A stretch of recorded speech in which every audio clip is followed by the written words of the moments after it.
Okay. So the BRICS summit is now concluded very, very recently, but is now concluded.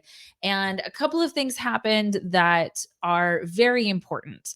The first of which is that we now have the next countries that are set to join BRICS. BRICS. Now, officially, according to South African President Cyril Ramaphosa, Argentina, Egypt, Ethiopia, and Iran will be added next year, with membership taking effect from January of 2024. So those are interesting countries. What I'm most interested in, actually, though, is Saudi Arabia and the United Arab Emirates have been formally invited to become members. Wow. Okay. So what does that mean for oil sovereignty? What does that mean for, especially, so, we're looking at the BRICS countries more or less as an anti-Western bloc. They swear they're not, but let's look at what's happening. They're more or less talking about, we want more of an equal share of the power in the world, right? You mean they want an equal say on what's going on the international level? Because it's been tilted towards the West. It has been. So who controls the international organizations? Right. It's mostly the US. And so specifically Saudi Arabia and UAE, plus the countries that exist right now that have been added, those are three of the world's largest oil producers. That's correct. So there is a reason for that. If you are to analyze it from both angles, geopolitically and from an energy perspective. Yeah. That is the reason why the invitation extended to those, but the other ones will have to wait, I think, till next year. Yeah. But there's the third element to that, is that both countries, mainly Saudi Arabia, it's going to add more to the new development bank. Yep. Yes. The new development bank is very important. This is why, as a matter of fact, I found it this morning, believe it or not,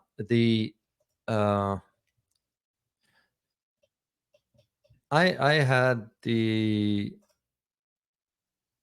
What are you looking for? Yeah, I'm looking at the gold. Oh, got it. And the reason why, because I want to open up the link and share it with our viewers just to see.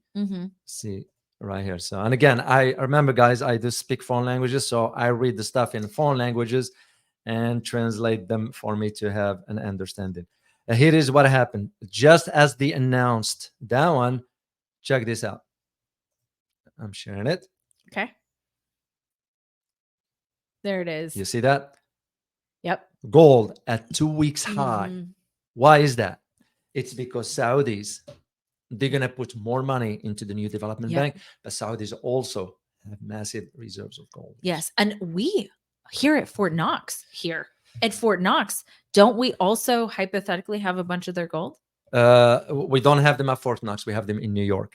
I saw it with my own eyes. In New York. You know how much it was? How much? You want to know? I do want to know. $120 billion. Wow. I saw it with my own eyes. Like those bricks underground in New York You mean City. Our weekly donation to Ukraine? Yeah, that's basically what it is. So our sponsor, C60 Evo, for today's show is a part of a movement I really support. That is natural health. People are talking about a breakthrough anti-aging remedy that's energizing them all day long. Many report that with just a teaspoon of C60 Evo olive oil, they experience enhanced mental focus, increased flexibility, and better physical endurance. It's surprising how quickly some people feel improvements. And many also mention experiencing deeper sleep at night. Others praise the peptide and ESS60 hair and skin renewal formulas, raving that they really do work. C60 Evo's lab has been manufacturing this Nobel Prize-winning miracle molecule for 32 years in their Houston, Texas Patriot Lab. ESS60 is the upgraded version of the carbon-60 molecule, specifically made for people and pets. It's potent and effective, and people's lives are improving around the world. And it has hundreds of 5-star reviews on Amazon.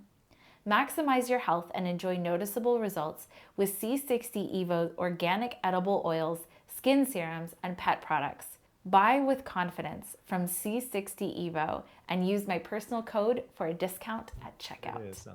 So it is a good point you brought up about the Saudi Arabia and United Arab Emirates. United Arab Right. Emirates, when it comes down to gas, Saudi Arabia comes down to oil. Yeah. But adding Iran and Algeria, you just see where this is going. Jeez. So, but it's still, despite all this, Yeah.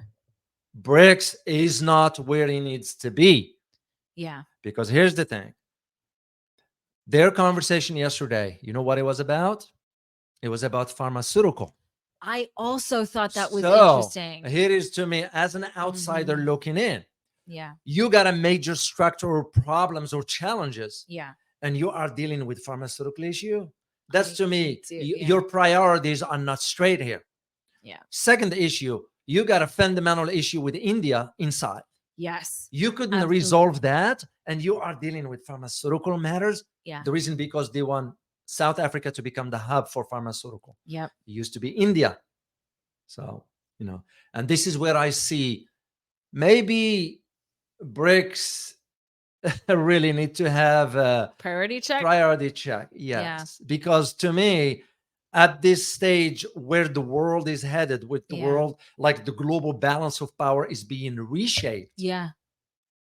And the BRICS is concerned about talking about pharmaceutical and space and I AI. get like, whoa, Yeah. who's advising BRICS? Right. Sort out the issue with India first. That's one. Figure out, first of all, or second, the mechanism under which you're going to allow countries to get in. Right. You can't just accept whomever. Right. I mean, I looked at the list who's in those countries. Right. I have nothing against Bangladesh. I have nothing against, Right. Certain countries. But come on. Yeah. That's going to become almost, the way I see it, like the EU. Right. Having countries that cannot Cyprus, what does Cyprus provide? Right. Just, more or less, just some pretty landscape. Exactly. Nothing. Then the third major one is this currency thing. Yes. What they said, we will talk about it further. Remember when we said last time we were talking, I said, I'll be watching to see what, and here it is. Yeah. So when the world was waiting to see or hear the announcements, they couldn't. Of course, I agree with the arguments. You can't just go and announce a new currency till you have the infrastructure for it. I know this 100%. Agreed. But at the same time, when you look at the priorities, what are you prioritizing? That was my biggest question, right? Yeah. So you're absolutely right. So pharmaceuticals was a big part of it. The UN Security Council. So there was a call for the UN Security Council to be revised, more or less. And I did see that that Xi and Modi did have a conversation on the side. Do we know what happened in that? I don't know, but they had a conversation in the side. Some people are reporting that it is to talk about the border dispute. I've always said this. We'll see. I've always said, yeah, till that issue is resolved, right? BRICS is not going to be having the credibility it deserves on the global stage. I think you're right. It's to me just common sense that you look at it. You can't tell others what you couldn't do yourself. Right. Hey guys, go and resolve your disputes when you yourself having a dispute with your neighbor or friend, whatever you want to call it, till they resolve that issue. Yeah, it's the credibility what it's going to be. Absolutely. Yes, countries will want to get on that wagon before it's too late. It's because it's a fait accompli. Yeah, the world order is moving as we speak from a unipolar to a multipolar. That just can't. Yeah. India and China will have to once for all. I mean, how can you explain that India now allowing a naval hub to be in India? That's a great question. That's a great question. And you bring this up all the time that India seems like it's playing both sides. So and does it think that China and Russia and South Africa, do they think they don't notice that? Yeah. You know what I mean? But again, if they notice that, they need to have an honest and frank conversation. Yeah. You put that on the agenda. Yeah. So why not? I agree. See, to me, yeah. You can't be wishy-washy. You can, I don't blame one country, all of them. Right. You have the gut to say, we're going to move this organization forward, to create a balance in the world, economically and geopolitically. But you couldn't have an honest conversation with the members, say, hey, let's figure out this right now before we move in on any other issue. Yeah. That's to me what, and again, because why? It's because I bet you this, a week from today, and I'm going to check this. Okay. I'm going to check in certain Western capitals like Brussels, like Paris, like Warsaw, like some, anyway, where the decisions are made and so forth, and I'm going to be reading about BRICS. And you know what they're going to be saying? Oh, it just hypes. And you know what? It kind of looks like it. Yeah. That's my point. And I think you're absolutely right, because, even yesterday on the second day, more or less, they talked about artificial intelligence.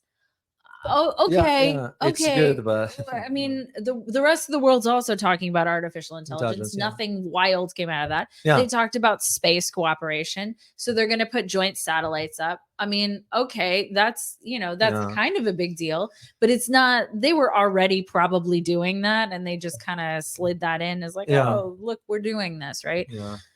And so and they're talking about pharmaceuticals, and you're really like, what? And they did talk about the new investment bank, or the new development bank. Yeah. Thank you. Yeah. But you're absolutely right. In my opinion, the only big thing that came out of this is the announcement of who specifically is going to get accepted into BRICS, who's going to be joining BRICS. And the reality is that Saudi Arabia and UAE, and then these other countries, Algeria, Ethiopia, and so forth. But again, till you deal with the structural, right? That's like a building. If the foundation is shaky, that's gonna collapse one day. That's the way I say, And again, I was very careful a few months ago when I was talking about BRICS, especially when it comes down to currency.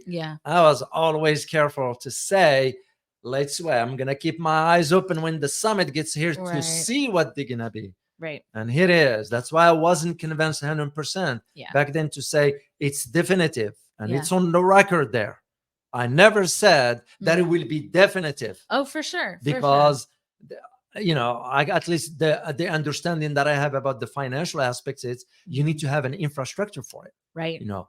I know that China has some. I know that Russia has some. But that's not enough, because even now within the members themselves, they're saying, well, it will be good as long as also the single currency among the nations. In other words, the countries can use their own. Well, there might be a problem with that, because how can you take the yen versus the rupees in India? No, it's how very, can you very take different. the rubles versus, speaking of rubles, even the German foreign minister, who is, by the way, she really clueless about foreign affairs. I have nothing against women. I have great respect, but I call it out. I call it out when it is. You know what she said today? She said that Western sanctions have not damaged Russia. Okay, that's interesting. Duh. Yeah. You should have figured that out 3 months after they were issued. We are in almost going to be done with 2023. Not only that, Russia's economy has grown by 1.5%. So exactly, just. And she refrained from saying even the German economy is collapsing. So that's why am I bringing this up? Is the idea of you have to understand the structure, how things are first. You wanted to ensure that the structure is sound. And this is what BRICS is lacking, is missing. You can't, to me, as I said, I will be reading those analysis soon. I bet and I'm going to share with you. If I find something, I'm going to share with you. They're going to be saying, see, we told you it's nothing but hypes. Well, and I do think that it was a very strange, because, there was so much conversation about the BRICS currency before this, right? Yes. So I'm interested to see if it's just that they can't get their stuff together, that they can't seem to come to consensus. They can't seem to get that together. Or if the talk about a BRICS currency in itself is a manipulation. And they legitimately had no intention of really creating one. So those are the two options that I see. Either they can't get it together yet. I mean, they've been talking about it for what, 13, 14 years now. So they've been talking about it for a long time. But if you're paying attention to the global stage, you're seeing how many countries now, how even in the United States, we don't talk about it much, and you have to really dig for that information here. But there is the conversation of de-dollarization across the globe right now. Yeah. So is it in their best interest to talk about the fact that they have an alternative and get everyone really excited? And will that help move people towards de-dollarization because they think it's going to happen? Yeah. Do you see what I'm saying? Yeah. Is that a manipulation, or can they just not get their stuff together? Their act together. Their act together to put it together. I know it's complicated. I know it's complex. They do need to have an infrastructure. Absolutely. That is not an easy thing to put forward. But they can also say, we're currently building the infrastructure for this, instead of saying nothing. Because remember, for us, since Bretton Woods, that's how long it took. Yeah, it took quite a while. Of course, between the end of World War II and 1971. Yeah. It took all that time. But the decision was made at the beginning to pave the way for all that. Right. So I'm not saying it's going to happen overnight. It is not. What I'm saying. Yes. It just, you will expect, in my opinion, for a summit like this to at least have the indication, this is the path we're going to embark on. Well, pharmaceutical is all good, but come on. Yeah. Come on. You're going to have to talk about if you want to compete on a global scene. Otherwise, you're going to be bringing countries that are, and I'm not sorry, I'll say it, that are dead weight. Yeah. Straightforward. That's like when you have a military team. Yeah. And somebody's a dead weight, what do? You cut them loose. You cut them loose or remove them, or that's about it. Same thing. Yeah. This is where I'm not a concern, but that's what I see paving the way when you have this massive amount of countries wants to join, but you don't have an infrastructure in place, a policies or process in place by which to decide what are the criteria and the requirements. Right. EU is finding out. Yeah. Oh, yeah. That's why even the Euros is finding out. It's too late for them now to. As a matter of fact, there was even a conversation inside the European zone or the Eurozone that some countries wants to go back to their currency. Well, because it makes smaller countries able to manage their economies better. And to me, I actually thought that was kind of crazy to have a single currency for so many varied economies.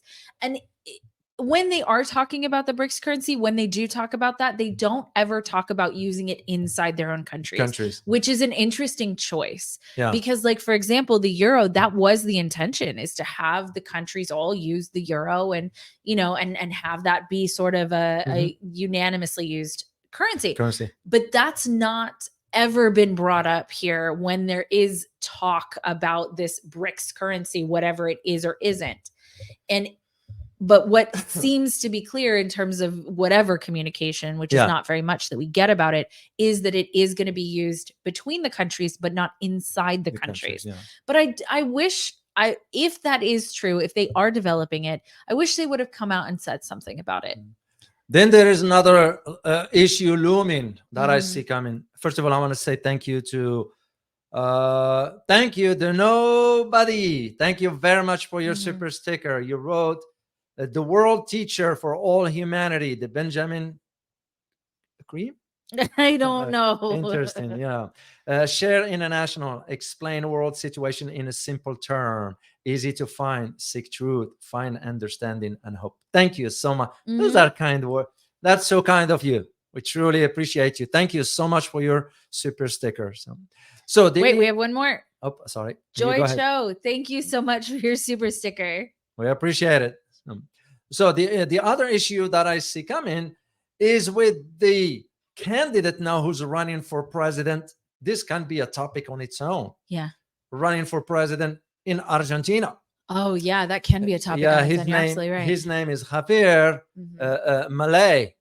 Malay, M-E-I-L-I. Yeah. Malay. So, you know what he's running on? Oh yeah, re-dollarizing. Yeah, Dollarizing. absolutely. So, Re-dollarizing. so Yeah. how that's going to settle well with BRICS wanting to incorporate Right. Argentina? Right. It depends if he wins or if he doesn't win. Well, it looks like he's talking that is a foregone conclusion that he's winning. Yeah. I read his statements and I read the statement of his advisor, economic advisor. You know what his advisor said? Emilio, his advisor called Emilio. He's an economist also. And Javier himself, he has economic background. So his advisor said, oh, Javier, the first year he wins the election, we're going to implement this. That will be for also extend for the next 5 years. Yeah. So to me, it was like a foregone conclusion. Yeah. Which means what? Which means you got the nod from Washington. Some hidden hands. Which will work to because that's what we want. Right. Because what are we concerned about with Argentina? We're concerned about one element. Actually, two, I'm sorry. Yeah. Two elements. Two. One has to do with currency. Yep. Brazil and Argentina wants to combine and have a create a single currency called a SOR. Yep. The second element has to do with China and Argentina's BRI because it's a major. Yep. So now, could this guy be Javier? Could be the wild card that Washington is willing to support? I don't know. What do you think? Yeah. But what do you guys think? But the way I see it is if BRICS is talking, and this is what again, right. BRICS will have to really think hard about, I have no doubt they are, those head of states or whatever you want to call them, they think rationally and all that, but it's still, you are, all the world eyes are on you and you are dealing with pharmaceutical. Well, I find it very strange. Here's the other thing, right? So we talk about the US more or less being run by lobbyists, right? We have countless lobbyists per person in Congress, right? So the US isn't the only country that lobbyists exist in. Do you know what I mean?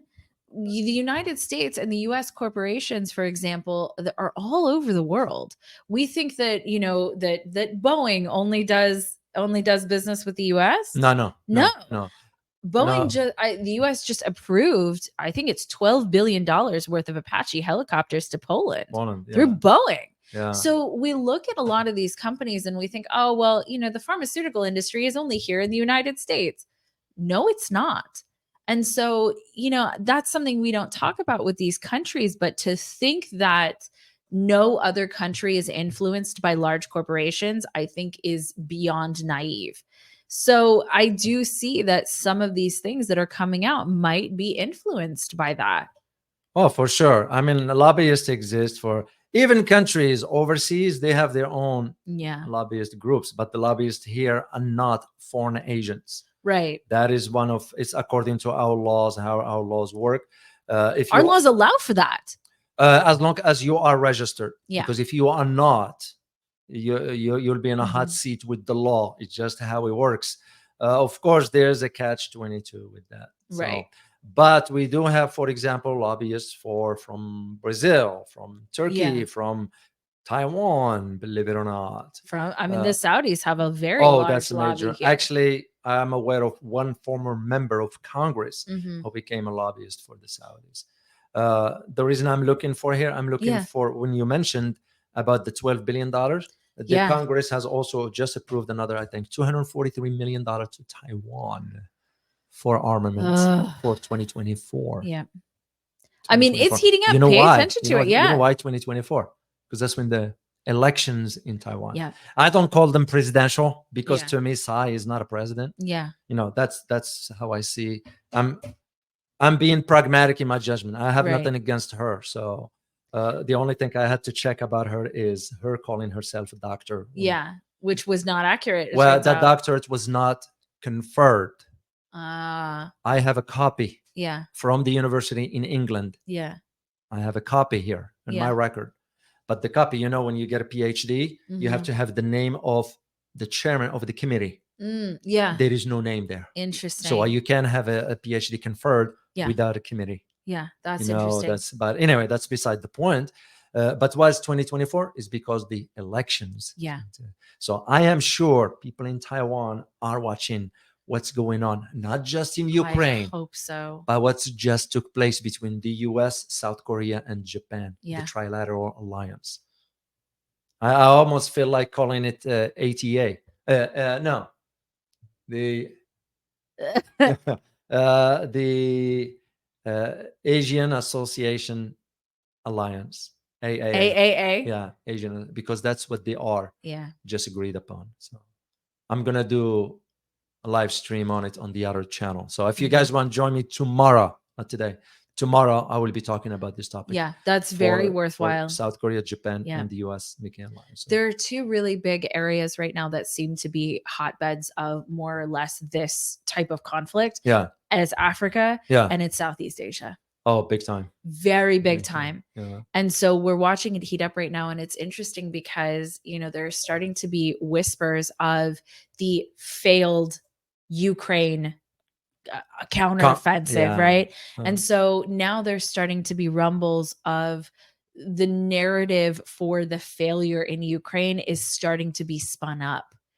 And so I wonder what we're going to hear, because this has become a very unpopular conflict. It's become a very unpopular war. Yeah. And especially, here in the United States, people are, we have an election cycle. We're in an election cycle right now. We're going to see this. And so, it's very interesting. I was listening to, the Republicans had their debate yesterday. Oh, did they? Yeah. I don't watch TV. So. Well, yeah, I unfortunately or fortunately, I don't know. I know what you mean. So they had that yesterday, and it was interesting because one of the candidates was talking about more or less like, taking down China and India, and we have to tell China and India that they have to stop doing all this stuff.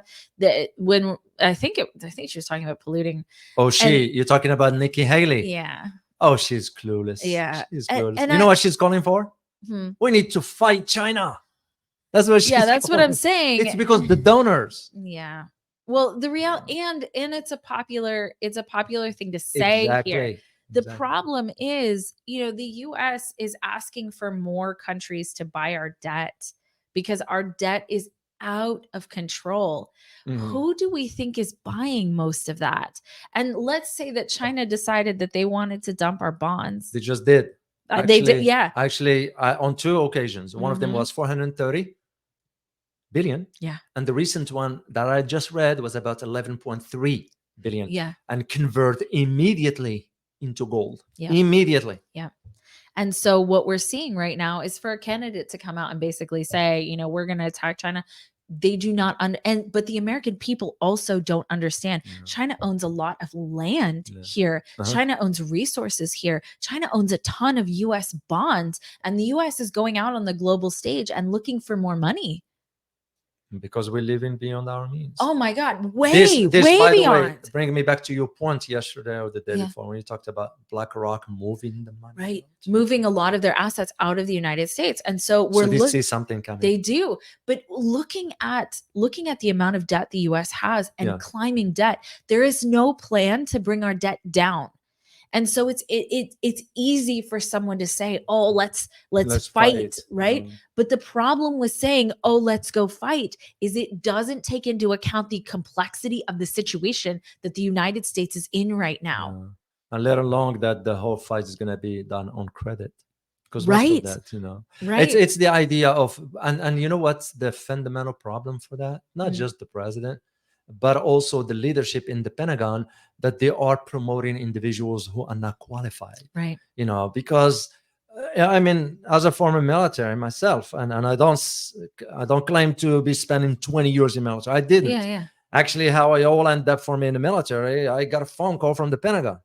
So without going into details, that's, my case was slightly different. Yeah. But even with that, you start to think back then versus how it is today. We have never been prepared for a real war because we only get engaged in conflicts. That's about it. Now we're finding out that in Ukraine, we can't fight the Russians because we are not prepared. We don't have. And what a wild realization, David, because the amount of money and resources that have been sent over there, don't you think we would have won? No. Even the equipments, the tanks that I read something about, the tanks used Those are the old versions. We didn't create any. They still have, I think, some twin turbo engines in them. Yeah. You know, those can run at about almost 1,000 degrees. Wow. Yeah, and here is the big Jeez. problem with that. Yeah. You know, those kind of engines in a tank is surrounded by so many electrical, and when it gets so hot, a minor spark could, you know, because those twin turbine engines are made for planes, and they burn so much fuel.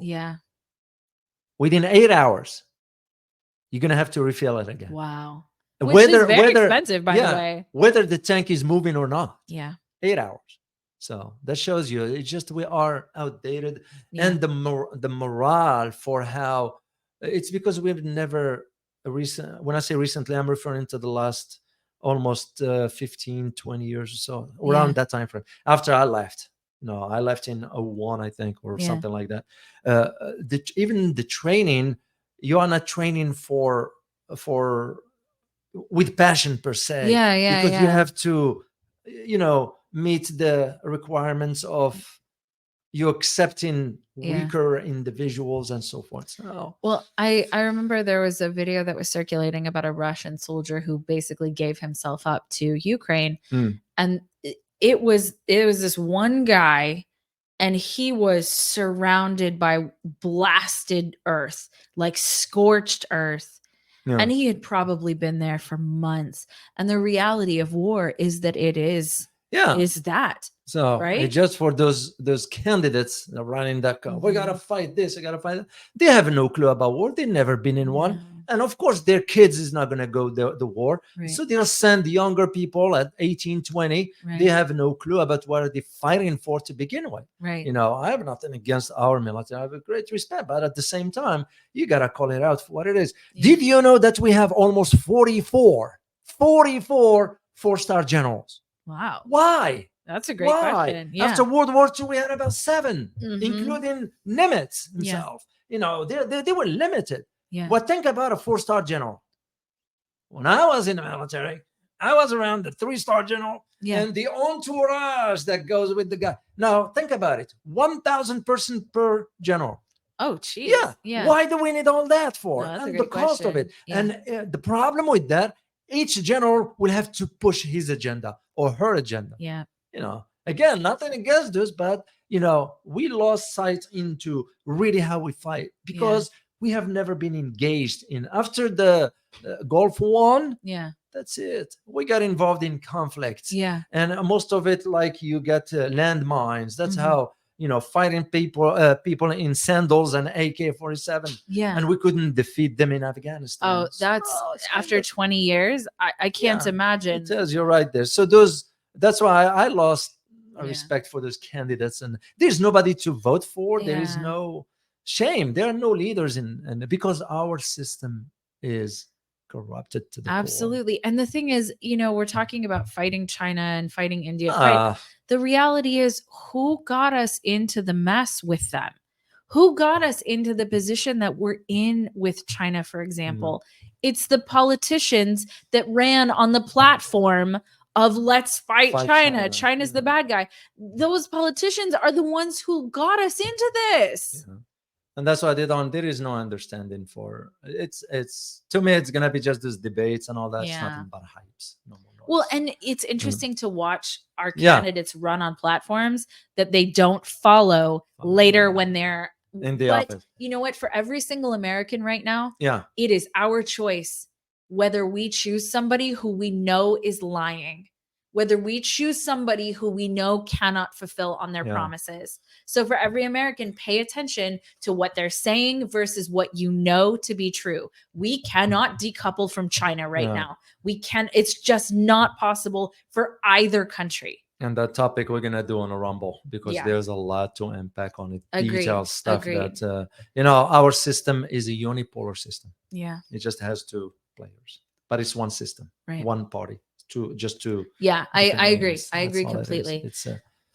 All right. There's one thing. Final thank you. Yeah, go ahead. There's one more thing that I want to bring up in terms of the BRICS Summit, because one of the things that they talked about the most. So I'm going to share this tab, and that is the country's share of global GDP. So I'm going to share this tab with you guys, or share this article. It's from Statista, and it is wow. There it goes. Okay. So it is the rise of BRICS. So the G7 countries, which you can see them here. So the G7 countries are more or less the collective West. And then you see the BRICS countries here. So look at the change. Wow. In share of global GDP at purchasing power parity. So look at what it was in 1995. So the G7 had about 45%. And look at it right now. So right now in 2023, and so this actually started to flip in about 2020, I believe. So it 29.9% is now G7, and 32.1 is now the BRICS countries. And so we're looking at a very big change here. And they brought it up. Yeah. I think it was Putin who brought this up, but it was brought up all during, because this is huge. It is big. And to me, especially in the United States, any candidate that isn't talking about this, any candidate that is not talking about reversing this, people should not be listening to. Because I don't think this is reversible, in my opinion. However, it is critically important for people to know that this is happening. Yeah. So anyway, I just wanted to bring that up, because even though we did not get anything that talked about a currency, this in itself is their sort of big claim to fame right now. Wow. Because this, I don't even know what to say about this, but no one is talking about this here in the United States. No, that's why they pushing. They are not drawing attention to. I mean, how much coverage was it about BRICS? None. It was hard to actually find anything. I see somebody here writing in a foreign language. That's Arabic language. Thank you very much, White or Screen. You wrote Brexit Plus ستكون المستقبل للأسواق ناشئة, which translate to BRICS Plus will be the future for the developing markets. You're absolutely correct. Mm-hmm. And that's exactly to the point you just mentioned. So, our politicians, I don't trust them across the board. Absolutely. There's nobody there to trust and all that stuff. So, anyway, guys, we hope you find this very informative, and we look forward to seeing you next week. Have a safe weekend, okay? And remember, prepare yourself for the changing world order. Till next time. Bye-bye.